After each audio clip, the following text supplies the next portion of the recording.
কিসের দাবিতে সেটা এদেশের মানুষ, ছাত্র সমাজ তারা জানে।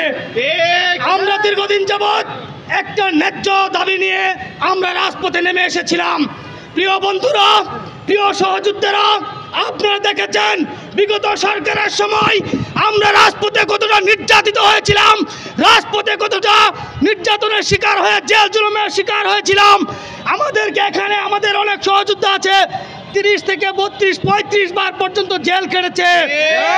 আমাদের সাথে তারা আন্দোলন করেছে বিভিন্ন নৈরাজ্যের বিরুদ্ধে, নির্যাতনের বিরুদ্ধে, এদেশের সাধারণ মানুষের অধিকারের সংগ্রামে তারা ঝাঁপিয়ে পড়েছিল। প্রিয় বন্ধুরা, আজকে সেই ছাত্র সমাজ কেন নিগৃহীত হবে, কেন অবহেলিত হবে আমরা জানতে চাই।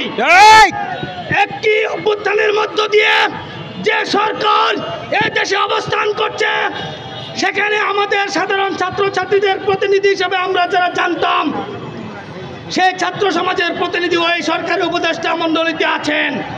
তারা উপদেষ্টা মণ্ডলীতে থাকার পরও কেন আজকের এই ছাত্র সমাজ অবহেলিত থাকবে?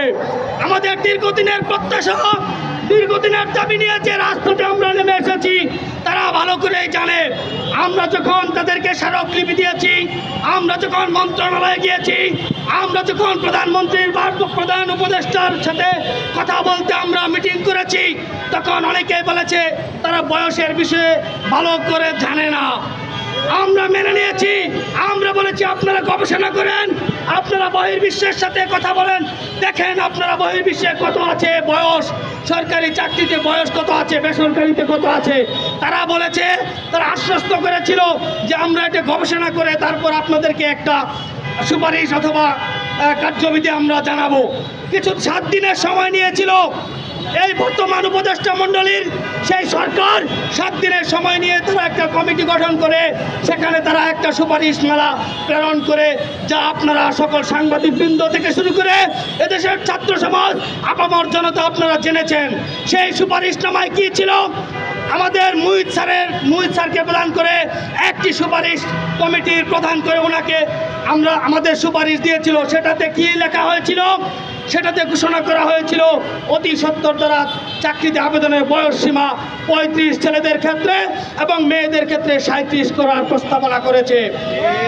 আমরা সেটাকে সাধুবাদ জানিয়েছিলাম অত্যন্ত আনন্দের সাথে, যদিও আমাদের দাবি সাথে সাথে ছিল উন্মুক্ত বিভিন্ন বিষয়, বিভিন্ন ক্ষেত্র বিশেষে, অর্থাৎ যেখানে উন্মুক্ত করা যায় সেই ক্ষেত্রে বয়সযোগ্যতার ভিত্তিতে উন্মুক্ত করার জন্য।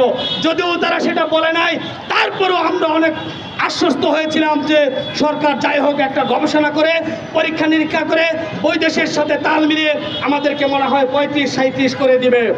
অত্যন্ত দুঃখের বিষয়, অত্যন্ত লজ্জার বিষয়, তার পরক্ষণে 2 দিন পর কি করলো তারা?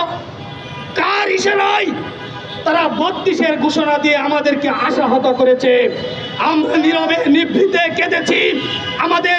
আমাদেরকে যেভাবে আশাহত করেছে, আমরা কয়েকদিন পর আমরা যমুনা ঘেরাও করতে বাধ্য হয়েছিলাম বন্ধুরা।